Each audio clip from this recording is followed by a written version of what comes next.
My name is Margaret Hayes, and for most of my life, I believed I had something steady with my husband, Daniel. We built our home together, a two-story white brick house just outside Asheville, North Carolina. It wasn't fancy or modern, but it was ours.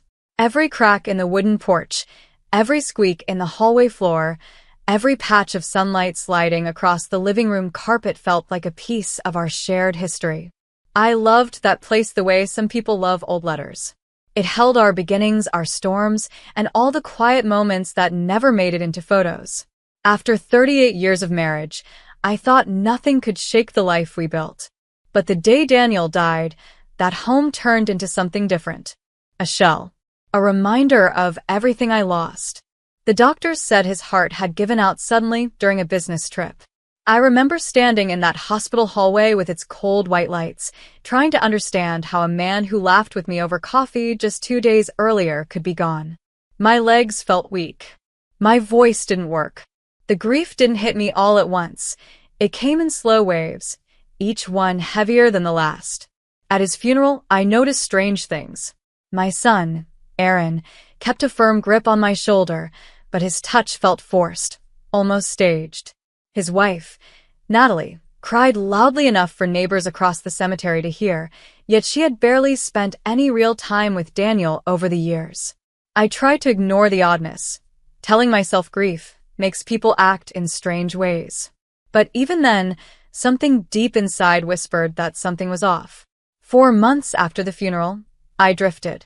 I would sit on the front porch in the early morning with the mug Daniel bought me for $12 during a trip to Boston, turning it in my hands as if it held answers. I would walk through the house, touching picture frames, coats still hanging in our closet, and the tools he left in the garage. Things he would have returned to. Things that didn't feel right being touched by anyone else. But as those quiet months passed, the house began to change around me. Or maybe I changed within it. It no longer felt like the home I lived in for almost 4 decades. It felt like a museum. Cold, quiet, and full of exhibits from a life that ended before I was ready. That was when Aaron and Natalie began visiting more frequently. At first, I thought they were worried about me. I even appreciated the help when they brought groceries or insisted I rest while they tidied up. But soon their visits became less about care and more about control. They started speaking to me in slow, careful voices, as if I couldn't understand simple things. They exchanged glances whenever I paused too long searching for a word. They gently corrected me on details I knew were right. They made me doubt myself in ways I had never doubted before. One morning, while I was still in my robe, they showed up with a bag of pastries and that same too-sweet tone. We sat in the kitchen, the same place where Daniel and I had shared thousands of breakfasts, and Aaron slid a glossy brochure across the table. It was for a senior living community outside Charlotte. Fancy, polished, full of smiling older couples with tennis courts and fountains and spotless dining rooms. The kind of place that costs $21,000 a month. "Mom," he said softly, "you deserve comfort. You shouldn't have to live alone anymore." Natalie chimed in right after him, nodding as if she had been waiting for her cue. "You'll be safer there. And we can help manage your house and your accounts. Everything will be easier." Her words sounded helpful, but something in my stomach curled tight. They were pushing too hard, too fast. And the way they looked at each other, as if this had been planned, made me uneasy. Over the next weeks, the pressure increased. They told me I was forgetting things. They told me I misplaced bills. They told me I was overwhelmed, tired, and confused. They insisted I needed supervision and regular monitoring. I tried to brush it off, but little by little, their doubts began slipping into my mind. I started second-guessing myself. I would lose track of where I placed my keys or forget whether I had run the dishwasher, and their voices echoed in my head. "You're not remembering things, Mom." Their lies were small at first, but they grew. One afternoon, they accused me of misplacing $2,000 in cash. Money I knew I had never touched. I checked every drawer, every pocket, every nook in the house. Nothing. It was the first time I felt fear in my own kitchen. Still, I told myself maybe I was too emotional. Maybe grief was making me clumsy. Maybe they were right, and I needed more help. But things turned darker the day I tried to renew my driver's license. I walked into the DMV with my paperwork, confident and calm. But the clerk scanned my file, frowned, and said, "Ma'am, your medical report says early-stage dementia. I can't process this until your physician clears you." My heart dropped. My hands shook. I had never seen such a report, never met the doctor, whose name was on it. I remember standing there, frozen, while people behind me in line sighed impatiently. That was the moment something inside me broke, not from fear of illness, but from the realization that someone wanted me to believe I was losing my mind. On the drive home, the world felt sharper than before. The trees leaned in. The sky seemed too large. Every thought in my head raced in circles. And for the first time in my life, I understood what it felt like to be hunted, not by strangers, but by the people I had raised. I stepped into my house, closed the door, and leaned against it with a shaking breath. For the first time, I was afraid of my own family. The day everything shifted began like a slow-moving storm. Heavy gray clouds pressed against the sky, and rain slid down my living room windows in thin silver lines. I had been sitting there for hours, wrapped in one of Daniel's old sweaters, staring at nothing. The house was silent, except for the soft tick of the clock and the occasional creak of the wooden beams. I felt small inside that silence, as my thoughts had shrunk into shadows I could no longer catch. At noon, my phone rang. I almost didn't answer it. I had grown tired of calls from Aaron and Natalie, each one filled with suggestions about safety, supervision, and memory concerns. But the name flashing across the screen wasn't theirs. It was a name from Daniel's past, Richard Lawson, the CEO of the company where Daniel had worked for over 20 years. His voice carried a weight I felt in my chest even before he finished the first sentence. "Margaret," he said gently, "I need you to come to my office in Atlanta. It concerns your husband." I felt the room tilt slightly. No one had said the word husband like that since the funeral. People usually lowered their voices or tried to change the subject to spare my feelings. But Richard's tone wasn't soft. It wasn't comforting. It was urgent, almost trembling. For a moment, I considered hanging up. I wasn't sure I had the strength to reopen the wound I was still trying to stitch together. But something in Richard's voice, something like fear or maybe guilt, pushed me to move. Within an hour, I was driving south toward Atlanta, gripping the steering wheel so tight that my knuckles turned white. The rain followed me the entire way. When I arrived, Richard met me at the door of his office building. He was a tall man with tired eyes, and when he reached out to shake my hand, his own hand trembled slightly. He didn't give me the usual small talk people offer widows. He simply said, "Come with me," and led me down a quiet hallway into a conference room with the blinds drawn. There was a single large table in the middle of the room. On it sat a thick brown folder, the kind used in legal cases or corporate investigations. My heart lurched as soon as I saw it. Richard closed the door behind us and didn't sit down right away. Instead, he stood with his hands resting on the back of a chair, staring at me like he was searching for the right place to begin. "What I'm about to tell you," he said finally, "will be difficult, but you deserve the truth." The air felt sharp, cold. He sat across from me and opened the folder. Inside were neatly arranged papers, printed emails, phone logs, and pages marked with yellow tabs. But before he showed me any of it, he looked into my eyes, and something in his expression made my pulse race. "Your son and daughter-in-law have been doing things behind your back," he said. "Criminal things." I blinked, unsure if I had heard him correctly. My son? My own child? I wanted to protest, to defend him, to believe there was some misunderstanding. But the word criminal hit me like a punch to the ribs. It shook loose every uneasy moment I had ignored for months. Richard slowly spread out the documents. The first pages were bank statements, accounts I didn't recognize, credit cards I never opened, charges I never made. Thousands of dollars are spent on gambling websites in Europe. Loans taken out in my name. A $40,000 overdraft was triggered intentionally. I pressed my hand to my chest as if I could calm the hammering inside. But I didn't. My voice cracked. Richard nodded softly, as if he had expected my confusion. Then he handed me a set of printed emails, correspondences between Aaron and a doctor I had never met. They discussed memory decline, early dementia indicators, and necessary documentation. My name appeared over and over in clinical language meant to strip away my autonomy. I felt heat crawling at my neck, flooding my face, my ears. My fingers trembled as I turned page after page. Then Richard showed me a printed plan, a draft of a real estate contract for my home. They had estimated its value at $800,000 and listed family authorization where my signature should have been. My throat tightened. Richard waited until I had taken it all in, then he took a deep breath, the kind a person takes before delivering the blow that changes everything. "There's more," he said quietly, "and this will be harder to hear." My body stiffened. "Your husband," he said slowly, "is alive." For a long moment, I could not move, could not breathe, could not think. The world around me dissolved, turning into a soft, distant hum. It felt like someone had pulled the floor out from under me, leaving me suspended between disbelief and desperate hope.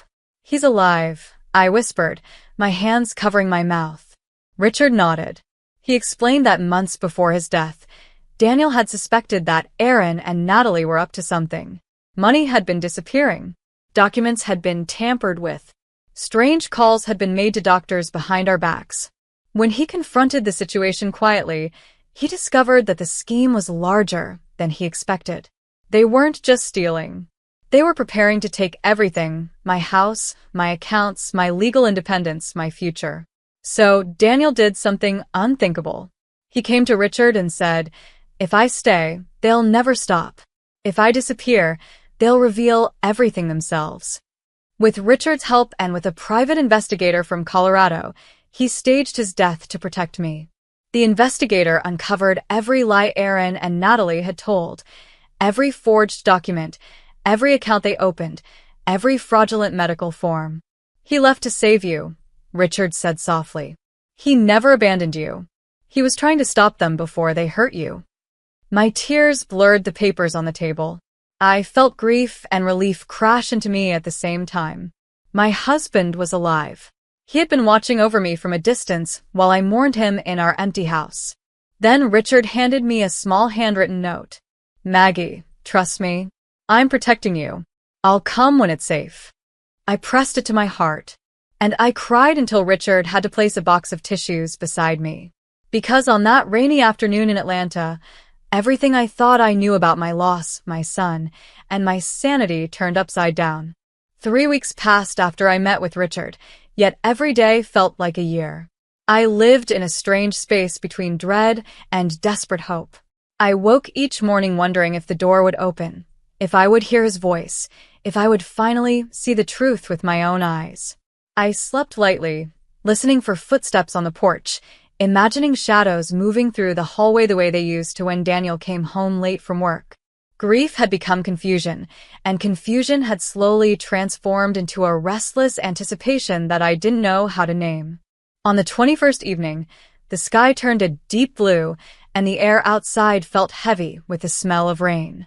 I was sitting on the couch with a blanket wrapped around my legs when I heard it, the front door unlocking.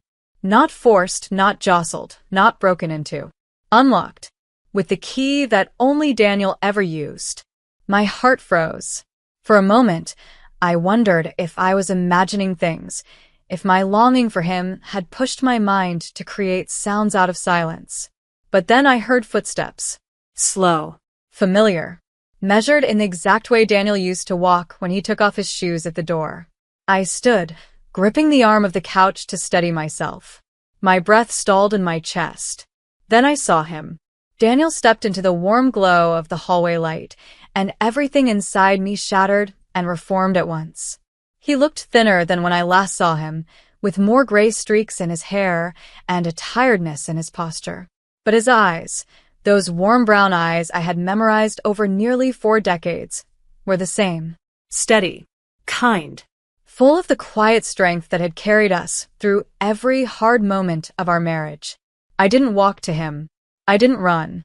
I simply moved, as if drawn forward by something beyond muscle and breath. When I reached him, I fell into his arms and sobbed the way a woman cries when the world she mourned suddenly returns to her in living form. Daniel held me so tightly I could feel his heartbeat against my cheek.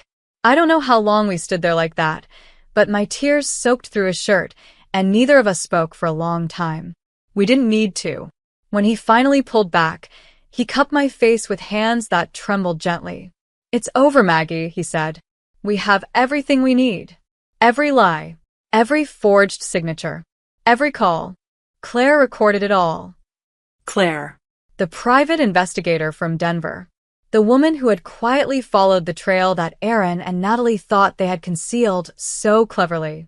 Daniel guided me to the couch, and we sat together while he told me everything. He told me how long the investigation had been going on, how he had spent months gathering evidence while pretending to distance himself from me so they wouldn't suspect he knew, how the false medical records were discovered, how the gambling debts, the forged signatures, the credit cards opened behind my back had all been documented in detail by Claire's team.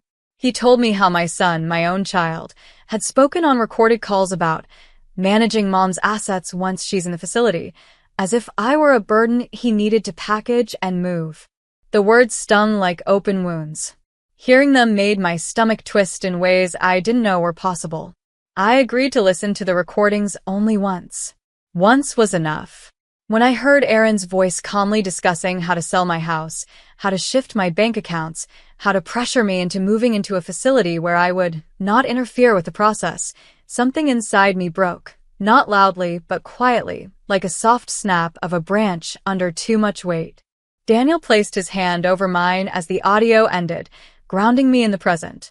"We're going to fix this," he whispered. "We're going to protect you." The days that followed were a storm of legal meetings, police reports, and back-to-back attorney consultations. Claire worked alongside us, presenting the evidence in a precise, almost surgical manner. She was sharp, calm, and fearless, everything I needed someone on my side to be. The list of charges against Aaron and Natalie grew quickly: fraud, credit card theft, attempted elder coercion, falsifying medical documents, conspiracy to commit financial abuse, and even obstruction after a recording revealed them discussing how to cover their tracks. Their lawyers tried to minimize everything. They tried to paint Daniel and me as emotional, confused, grieving, and unreliable. They tried to twist the situation into a family misunderstanding gone wrong. But the evidence Claire collected was too strong, too detailed, too damning to ignore. Banks demanded repayment. Creditors began calling them instead of me. The clinic that produced the fake dementia report faced legal consequences of its own. Their lives, built on lies and manipulation, began to collapse around them. But even as justice moved forward, I felt a different kind of pain. A deeper one. Losing a child doesn't always mean they die. Sometimes it means you discover who they truly are, and you realize the love you poured into them was twisted into something sharp enough to cut you. Daniel stood beside me through every hearing, every report, every signature, every courtroom step. We leaned on each other the way two people do when life has bent them, but not broken them. We rebuilt the trust that grief and deception had tried to destroy. We rediscovered the strength of our bond, a bond that had carried us through raising children, paying bills, late-night worries, and dreams we weren't sure we'd ever reach. One morning, as we left the courthouse together, Daniel slipped his hand gently into mine. It wasn't a dramatic gesture. It wasn't a vow. It was a quiet reminder. A reminder that we had survived something most couples never face. A reminder that we had chosen each other again. As we walked down those courthouse steps, I realized something important. Justice was only part of what we needed. Healing, real healing, would come next. And for the first time in a long while, I felt ready for it. When the legal dust finally settled, I realized something I hadn't been able to admit to myself earlier. The house in Asheville no longer felt like home. Every room carried echoes of my son's lies. Every hallway reminded me of the slow erosion of trust, and every corner held the weight of fear I had lived with for months. Even though Daniel was alive and justice was unfolding, the walls of that house felt too heavy, too loud with memories of manipulation. So one morning, As Daniel and I sat at the kitchen table drinking coffee in silence, I looked at him and said, "Let's leave this place behind." He didn't argue. He didn't hesitate. He simply reached over, took my hand, and said, "Wherever you want to go, Maggie, I'll go with you." We sold the Asheville house for a little over $800,000, the very amount Aaron had once plotted to take for himself. Signing those papers felt like closing the final chapter of a life I no longer recognized. I didn't cry when the house keys were handed over to the new owners. I simply felt a quiet release, like setting down a heavy suitcase after carrying it too far. Daniel and I bought a small stone cottage in a peaceful Vermont town for $360,000. It sat at the edge of a slow-moving river, surrounded by tall maple trees that swayed gently in the wind. The cottage wasn't large, but it was warm, safe, and far enough from the noise of our past that the air itself felt different. Lighter. Kinder. The first morning we woke there, the sun filtered through the curtains in soft golden stripes. I walked barefoot across the cool wooden floors and made coffee while Daniel read the newspaper at the little table near the window. The simplicity of that moment, coffee brewing, sunlight drifting, birds calling from somewhere outside, felt like medicine. Our days began to settle into a gentle rhythm. We took morning walks along the riverbank, listening to the water move over the rocks. We sat on the porch in the evenings, watching the sky fade into soft purple. We worked in the small garden behind the cottage, planting herbs and vegetables and laughing whenever a squirrel tried to steal a tomato. Sometimes we talked about everything we had been through, and other times we didn't talk at all. Silence didn't frighten me anymore. It felt like peace. For the first time in a long while, I didn't feel like a fragile burden. I didn't feel watched, judged, or manipulated. I didn't feel like my thoughts were being questioned or twisted. I was just myself, a woman rebuilding a life she thought had been stolen from her, hand in hand with the husband she had mourned too soon. But healing isn't a perfect line. It isn't clean. And sometimes, the past finds a way to knock on your new door. One crisp morning in late autumn, I opened the mailbox and froze. Among the usual envelopes, there was one that made my breath catch. The handwriting was unmistakable. Aaron. My hands shook as I held the envelope. Daniel saw my face through the front door window and came outside. He didn't touch the letter. He just placed his hand on my back and said quietly, "You don't have to open it if you're not ready." But I was. Or at least I thought I was. Inside, Aaron poured out apologies. He wrote about stress, gambling addiction, bad influences, and desperation. He said he missed us. He said he was ashamed. He said he needed forgiveness, guidance, a second chance. He blamed the people he had spent time with, the debts he had sunk into, and the pressure of trying to keep up with friends who flaunted money they didn't have. He blamed everything except the cruelty he had shown me.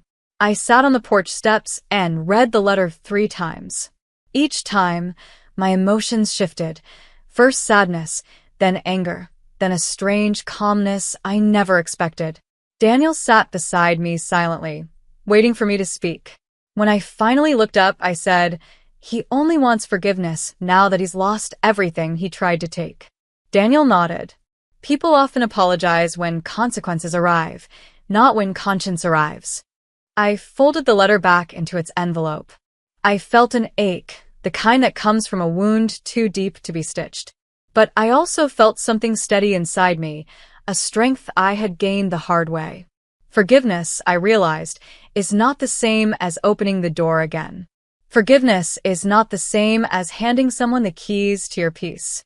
Sometimes, forgiveness simply means choosing not to carry bitterness while still protecting the life you rebuilt. We didn't respond to Aaron. Not because we didn't care, but because caring had cost us too much already. We had given him love, trust, support, and years of our lives. And he had used all of it as a ladder to climb onto our shoulders and take what wasn't his. Sometimes love must end at the boundary of self-respect. Weeks passed, and the silence became comfortable. I stopped checking the mailbox nervously. Daniel and I filled our days with simple joys, Painting the cottage walls, learning new recipes, taking drives to small towns nearby, and finding little antique shops where we picked up treasures for a few dollars. Slowly, our past became something we could speak about without trembling. One afternoon, sitting by the river behind our cottage, I felt something shift inside me. A peace I had been chasing finally settled like a warm blanket around my shoulders. The water flowed gently, carrying fallen leaves with effortless grace, and for the first time in years, I felt free. Not because everything had been fixed, not because the damage had vanished, but because I had chosen myself. I share this story with you now because I want someone out there, maybe someone sitting in their own quiet room, doubting their worth, questioning their strength, to know that freedom isn't always loud. It isn't always a dramatic escape or a sudden revelation. Sometimes it is a quiet step forward, taken alone, but taken with courage. If you've stayed with me through this journey, thank you. Your support means more than you know. And if you want to hear more life stories like mine, stories of survival, strength, and the quiet kind of resilience, stay with this channel. I'll be here, sharing the truths life has carved into me. Sometimes, survival is the greatest love story we write for ourselves.